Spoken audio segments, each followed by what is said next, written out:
Coffee discussion with Dr. Brian Keating. My name's Tony Darnell from deepastronomy.everything, and we are here to talk about, I think we're here to talk about exponential growth, but I'm not entirely sure. So let me go ahead and pull up my guest, Dr. Brian Keating, who's in his fancy space station background. Hey, Brian, how's it going? It's going great, Tony. It's great to see you and talk with all the fans out in the internet. That's right. So if you're new to this stream that we're doing on Thursdays, then let me just introduce Dr. Brian Keating. He has his own channel on YouTube, Dr. Brian Keating, which you have not, if you do not subscribe to it, you must. The link is in the description box below. And the reason is he really does some outstanding content with respect to interviews from authors in the fields of science.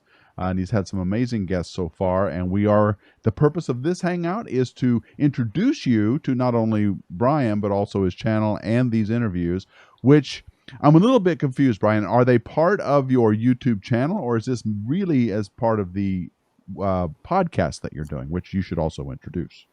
Yeah, well, basically, I've decided to take anything that I turn into a YouTube video, turn it into a podcast, or vice versa.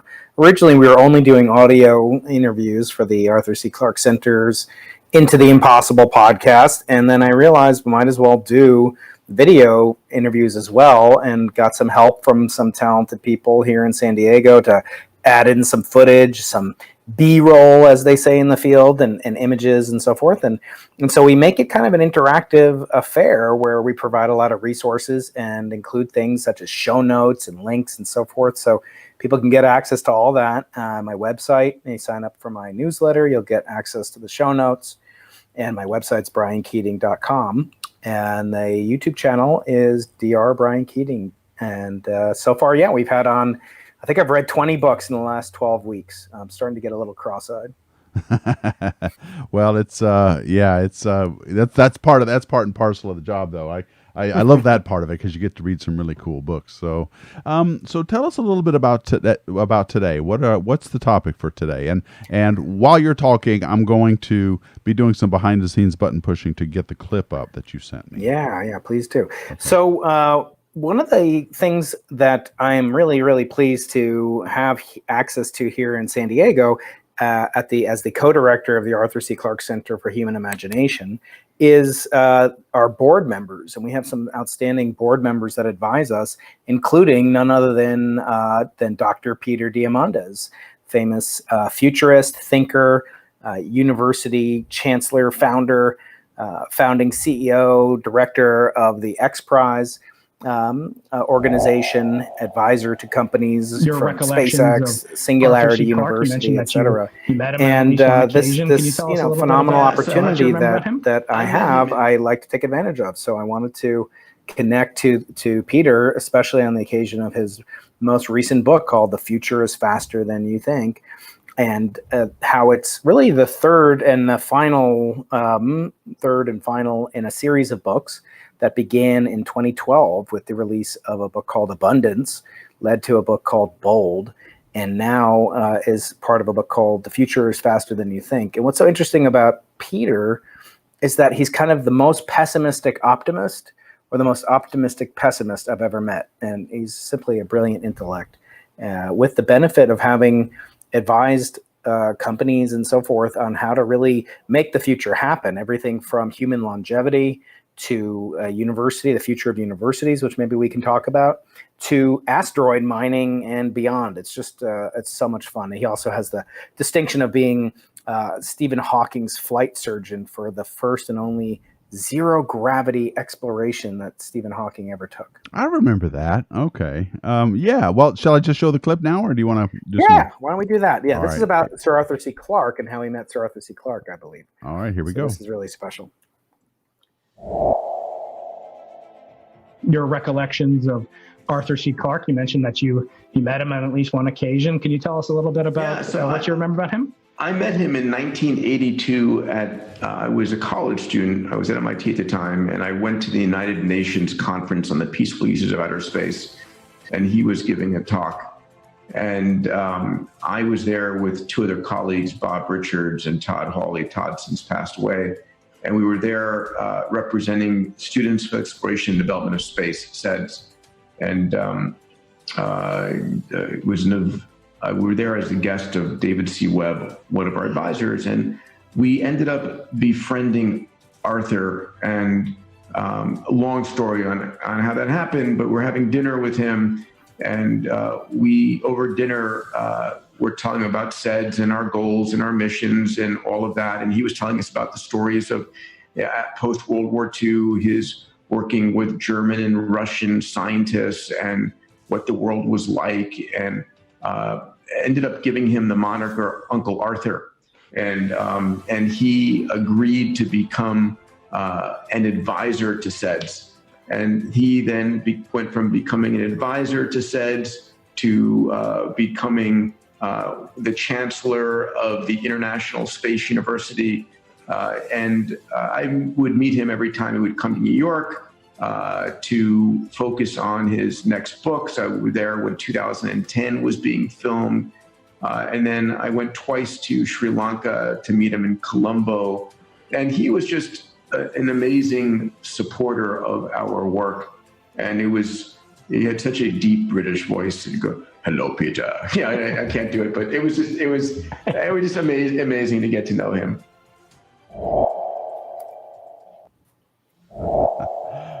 All right, that's your recollections. That's really awesome. So so I never got to meet Arthur Clarke, but I always wanted to, and I certainly love the books. All the books he's written, from all of it. So that was a great story. Yeah, I have to say the title of my podcast is the Into the Impossible podcast. And that really derives from one of Sir Arthur C. Clarke's famous 3 laws. The first one being any sufficiently advanced technology is indistinguishable from magic. Mm-hmm. Yeah. The second one being for every expert, there's an equal and opposite expert. I did. That one I never heard. Yeah, it's so true. He's got like 5 or 6 of them. One of them is if an elderly, distinguished scientist tells you that something is possible, he or she is most likely correct. If they tell you something is impossible, he or she is most certainly wrong. But his third law is the only way to find out what is possible is to venture a little bit beyond into the impossible. So hence the name of our podcast.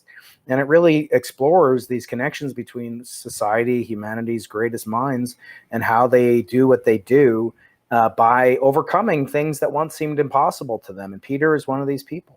What seemed impossible to him?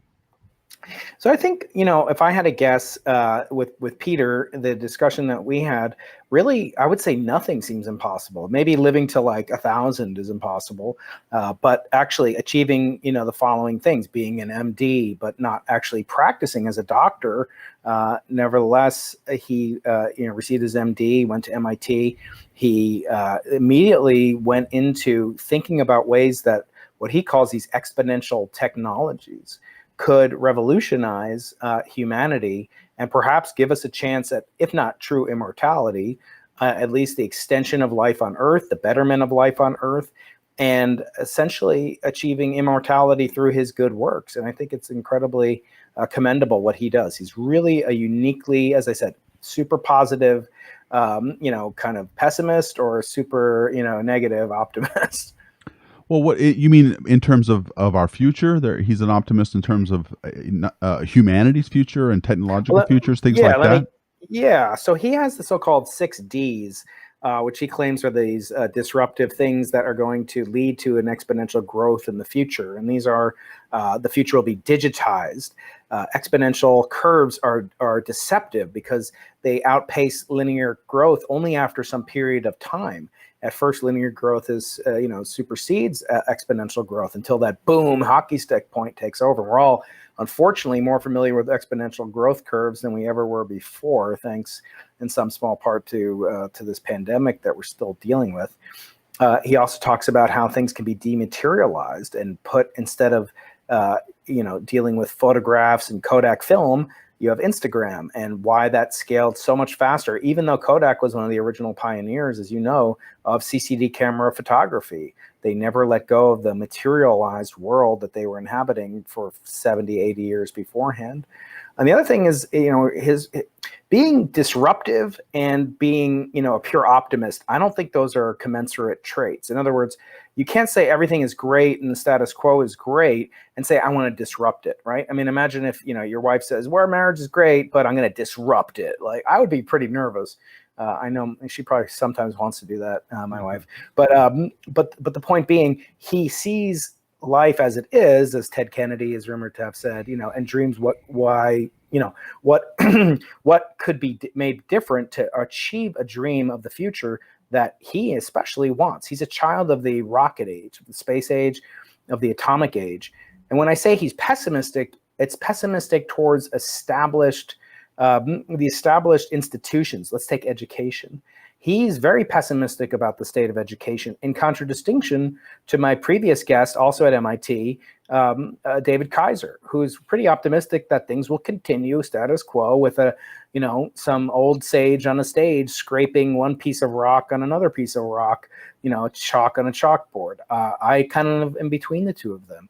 So Peter is discussing ways that in the interview that we had, that things like 5G technology is going to revolutionize how we educate people, augmented reality, virtual reality.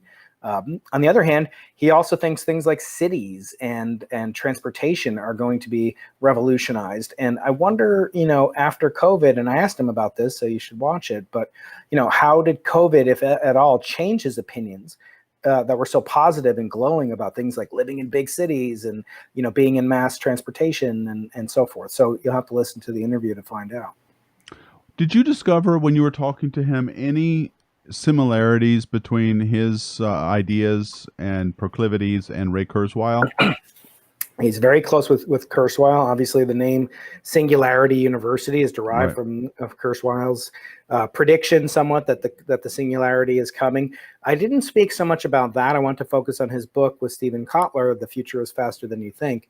We actually did a giveaway, so anybody out there, if you want to get a copy of his book next time or going back in time, sign up for my mailing list because you'll be notified. I give away books by these authors. Today, I'm starting the process of creating a giveaway for my most recent guest, Professor Stefan Alexander. Hopefully we'll talk about him in a couple of weeks on this show. Mm-hmm. So, to subscribe and join in the fun to get notified about these things, because I really want to leverage these amazing intellects that are coming on my show. On Monday, I've got a Nobel Prize winner coming on the show, Adam Rees.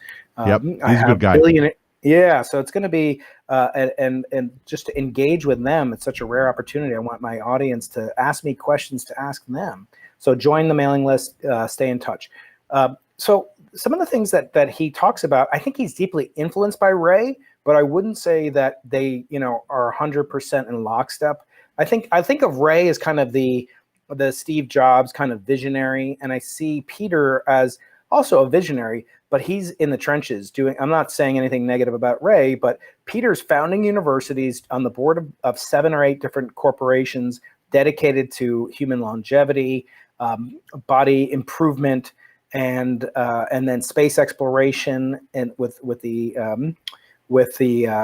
asteroid mining project that he's involved in.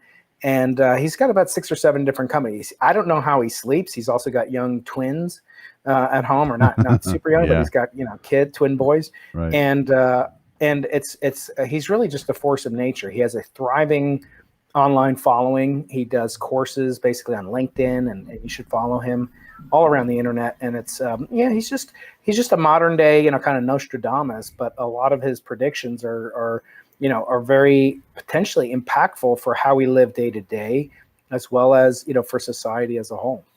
Well, I don't share the optimism of a lot of these guys. I think that I read, Kurzweil's book, and I came away thinking, wow, this is really great, but this is no way close to happening. And in some instances, this idea of exponential growth, I think we're not getting the full picture of what is behind this, because you use the pandemic as an example. That we actually did not experience exponential growth in that we were able to blunt that curve quite a bit by our behaviors a little bit, but it never really achieved exponential growth because by now we'd all have it. That's how fast exponential growth occurs. And so I just want to be a little, there are other things, and in Kurzweil's book and presumably in Peter's book, there is this sense of once we're on this curve, boy, all bets are off, and we're in the stars in 2 weeks, right? Yeah. Because everything is happening that fast. And that's a very good point. And one thing I brought up with him, just because I'm always respectful to my guests, because I don't think I can get more guests in the future if I'm not respectful. But I always challenge them a little bit. Look, I said to Peter, and I've said this to other guests, if you look at, say, the predictions for, say, quantum computing, or these very, or Moore's law, I mean, that's the foundation of exponential growth, that things will take off exponentially. Now, if you look at the actual number of transistors, yes, that's held true, yes. and the cost has come down. But in terms of the actual throughput on a high throughput or high performance computer, it's actually starting to saturate. And the reason why is it's a victim of its own success. So it can do, if Tony were the only computer user on Earth of the San Diego Supercomputing Center, Flash Gordon computer, which is all based on flash memory and so forth. So it's super fast when it came out. Right.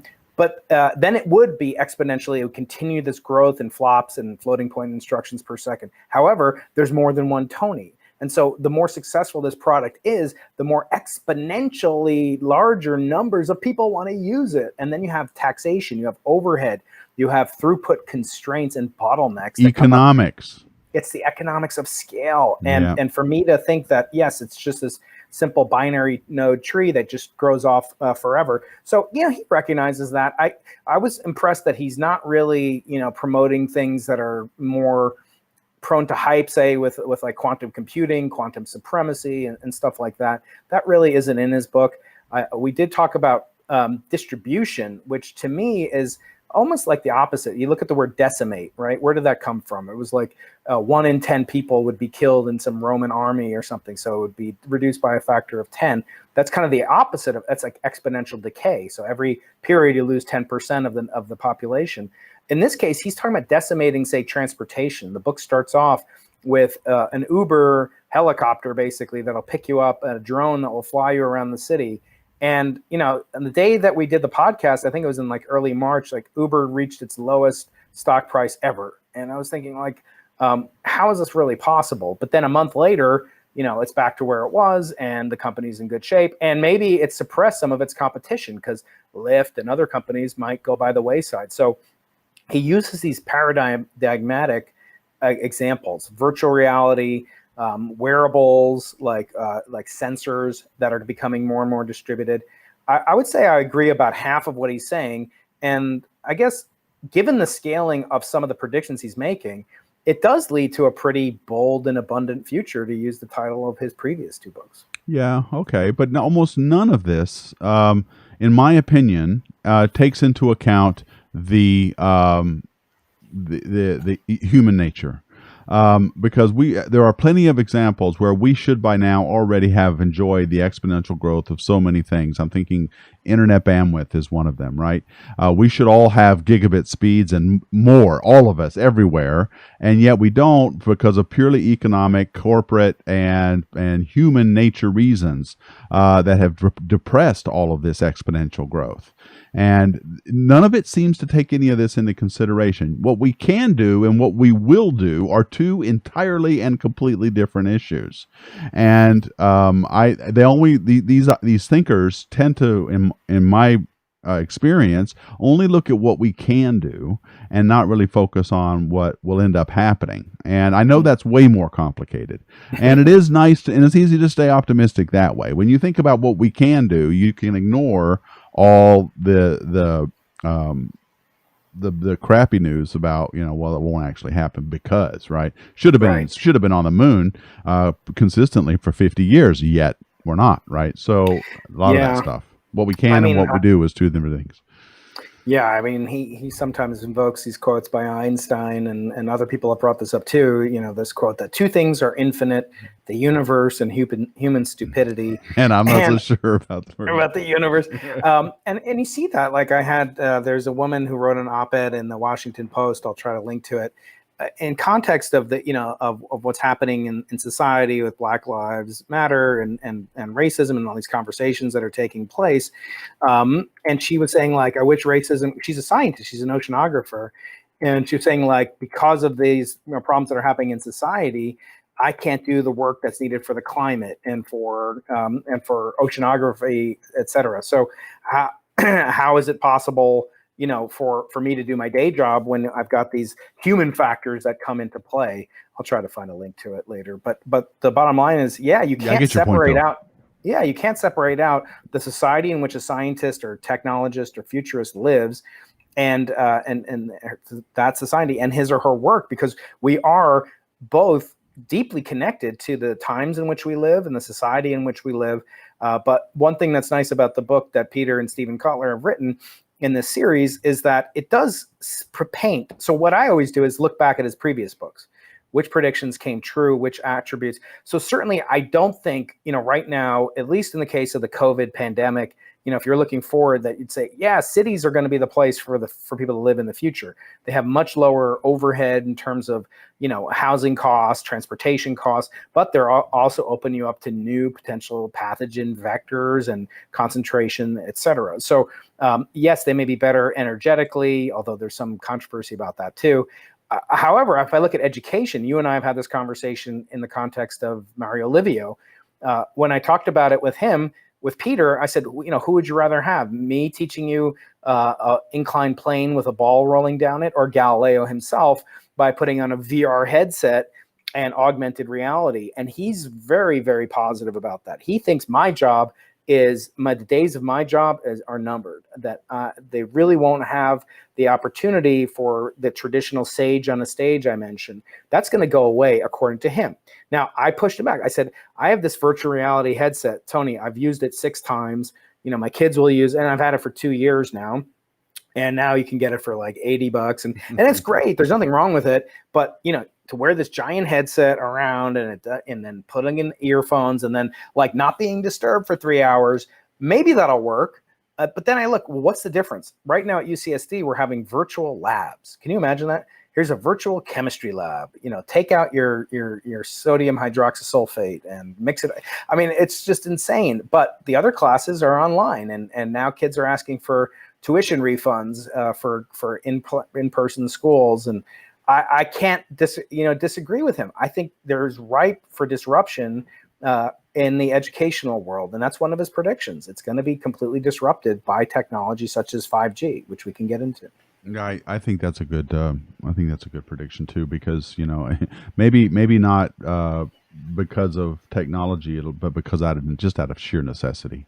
It is not an efficient way, I think, the way that we're teaching right now. And with all due respect to what you're doing, which is, I think, great in the classroom, it's important. I think your time could be best spent as a professor, working with your students in a different way. Besides just standing at a chalkboard and spewing out information, you can engage them in much different ways now. They could watch the video, get the content, but you're there to teach them what it means, to teach them how to interact with that content, and to do things with it to help enhance their critical thinking. That, to me, should be where jobs like yourselves should be heading, as this more.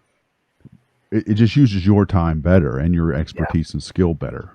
Because a lecture, universities have known for decades that anybody can do it because they hire, adjunct professors, or they hire lecturers to do it, right? Yeah. And that's all they do. They just present the material. So good. All right. Well, I want to talk a little bit about this idea of space travel and putting our bodies into digital things. And not digital things, but mechanical things that have digital components in them. Do you think that's where we're heading? Kurzweil does, and does Peter think that too? I think, well, he's working obviously very hard. Space X Prize was one of the first, human commercial space ventures that really propelled that literally and figuratively into, suborbital flight. back, about 10, 15 years ago now. And the thing that's brilliant about what Peter does is he knows that, what they used to say about NASA, no bucks, no Buck Rogers. And so there's actually a hedge fund, a venture capital fund that is affiliated and allied with the X Prize, and it's called the X Prize Foundation. And they work to raise money for these prizes. So fun fact that he shared with me, the letter X stood originally in X Prize as a placeholder for the eventual foundation that would come in and give them money to support the X Prizes. So, and it'd be the Gordon Moore Prize or whatever, or the Bill Gates Prize. But instead, he basically did it himself through venture capital funding. And I urge people to go and take a look at his website and so forth. So, I think as far as where things might be going with his space ventures, I think, he's done a few things with it. So far, it's been space tourism, very limited and very expensive for the first people that were on it. The first missions, Anousheh Ansari being a famous one. She was the first female space tourist, and she's on the board of the X Prize Foundation. If not, maybe the leader right now, I'm not sure. And so they're working to make that more what he calls democratized. But I think the pace, is sort of beginning to pick up. I mean, last weekend we saw this wonderful launch of 2 crew members for the first time to space, and then the return of the rocket. I love that, back to Earth. So I think, maybe that is in some way, co-inspired by what Peter has done. I don't know necessarily if that's his top priority right now. I think he spends a lot of time focusing on that all-important ingredient, which is, financing these vast projects. Yeah, that's really true. It's finances are huge, the huge obstacle for all this stuff. And so, okay, well, listen, we're up at the end of our time together. So let me just look at some of the chat here. Do you have some chat on your channel that you want to respond to? By the way, welcome everybody. I've been watching your chats, even though I haven't publicly acknowledged you. Andrew Planet, Galaxia is back. I haven't seen you in a while. It's good to see you back. And of course, Peter Q and Susan Hunter, Gregorius, all you guys. It's good to have you back. So I'll read some of your comments and questions, but let me just give Brian a chance first. Do you have something on your channel you want to respond to? By the way, we are streaming to his channel too. Right. Yes. Let's see. I don't see too much any comments or questions here. Let me see. No, I don't see any questions on my channel, but let's go to yours. Okay, so a couple of comments. David Crane comments, a pandemic spreads exponentially when the reproduction rate is over 1. If you keep R well above 1 for a while, then you will see the virus spread in the way Brian describes. That's right. But we haven't, I don't think, well, maybe in spots it's gotten that high. Simon Farmer, I've always been skeptical of Ray Kurzweil, but recent advancements in machine deep learning that show capability increases with scaling of computing is swinging me back into his view. One thing about Ray, I have to say, is he's also gotten a little bit controversial in some ways. I don't know if you're familiar with that, but one thing, because he wants to live to see the singularity, he's established a package of supplements, of vitamins and minerals that you can buy called Transcend. I'll link to it. I'm not affiliated with it. I just think people are interested in this, and I should at least put it there so people can make their own judgments about it. I'll put it in the chat. Some people are just tickled by it. Look, I'm not averse to people if it's not doing harm. People take vitamins for other reasons and take other supplements for other reasons. I have a problem with it if it's dishonest, if it's disingenuous. If it is, I have a huge problem with it. So look at the website. Let me know if you think it's if it's dishonest or not. I put the website again. I don't have any affiliation with it. I do take vitamins, but not his at all. Yeah. Here's what I think. I think that a couple things are converging here. We want to go into space. Space is extremely dangerous, and it is very inhospitable to human beings. And so that's one thing. Another thing is we are finely tuned to being here on Earth. Extremely finely tuned to being here. Even going in the atmosphere just a few hundred miles away really messes us up biologically. And then going to the moon, get us out of the magnetosphere. All this stuff is our biology betrays us. And I don't think we can survive space. So I think the only real practical way to get there is to hope Ray and Peter et al. Are reasonably close, and that we can somehow inject our bodies into a thing that can survive space. But that opens up a whole bunch of philosophical questions for me. But let's say that's possible, then I think space travel actually becomes something we can talk about. I am far from convinced we can survive in space. Because you look at all the projects they're involved in. Human longevity is a part of it. And I think, I just put a link to some of their the first thing you see is, a COVID X Prize, basically, how using big data, high throughput computing can help things. They've also done the Ocean X Prize through the same woman's scientist whose op-ed I posted earlier from the Washington Post about how racism is impeding her work on climate change. She's involved with a company that did participate, or maybe won part of an X Prize a few years ago in the ocean sciences. So, and I think personally, there's more opportunities for life underwater, if we're looking for things. But of course, it doesn't get much more as much attention as going to Mars and colonizing Enceladus and so forth. So I tend to agree with you. A lot of it's kind of escapist, wishful thinking. But I also started to wonder. And I started talking to Peter, let's say you cure all these things and we have this lifespan that's a healthy lifespan, which they call a health span, and it goes out to 180 or 200. First of all, how democratic will that be? Will it only be for the richest people? And let's say it is for the richest people, or people that can afford to do it or sacrifice their time or whatever. Nothing wrong with that. The first the first plasma TVs cost $20,000, and now you can't even buy one because they've been superseded by better technology.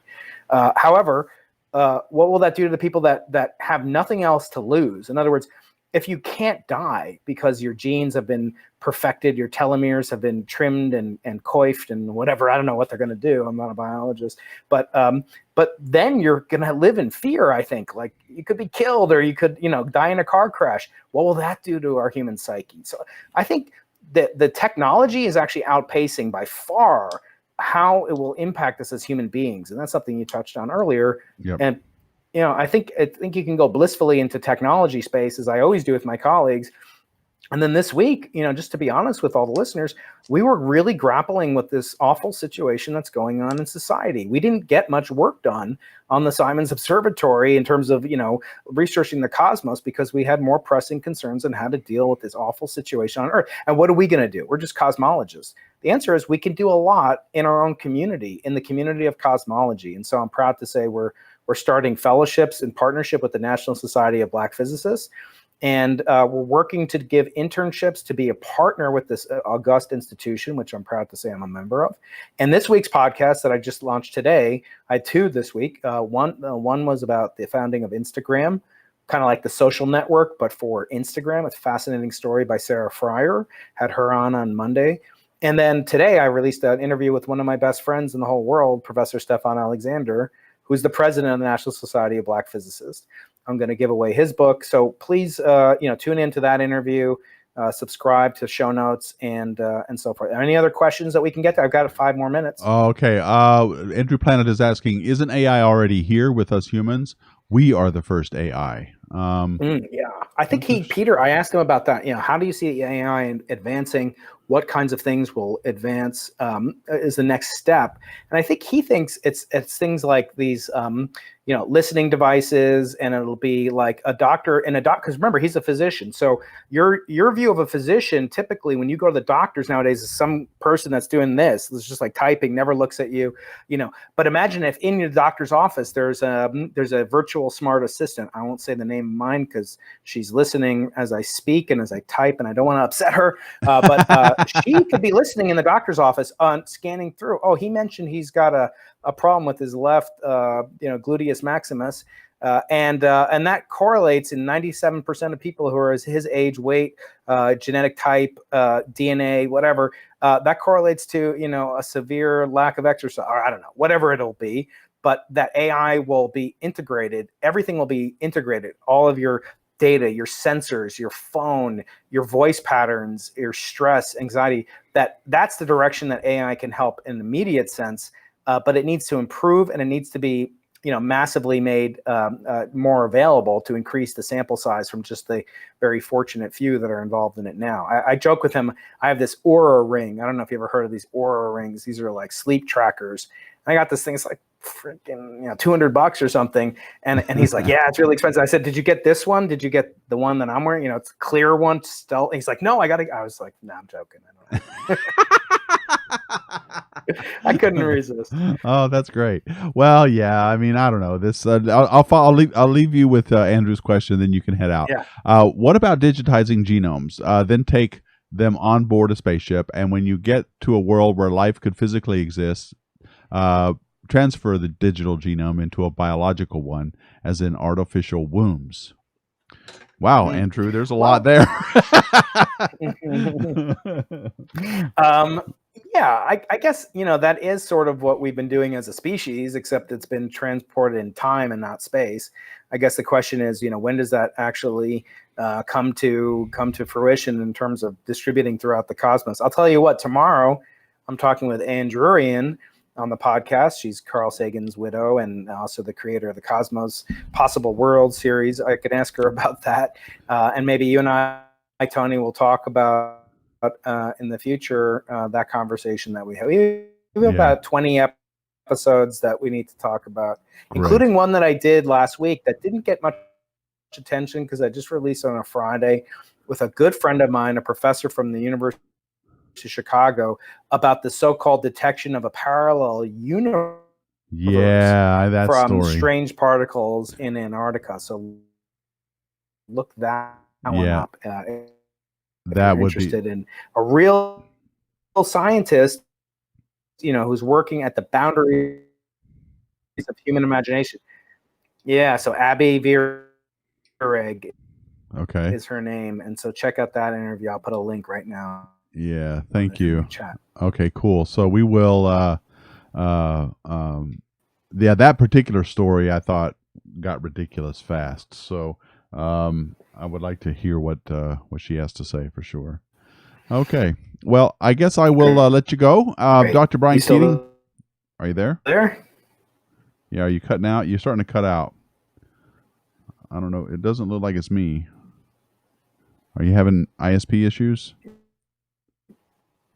Okay. Tony, you still there? Yeah, I'm still here. We can still see you, but you're cutting out and becoming quite digitized. So I guess we'll let you go. Go ahead and disconnect, and we will talk to you next. Well, next week I do actually have a hangout.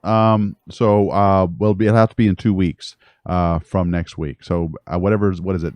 June 18th. Okay. Yeah. Okay. Can you hear me? Yeah, I can hear you. Can you hear me? You're cutting out. No. Yeah. All right. Sorry. So yeah, we'll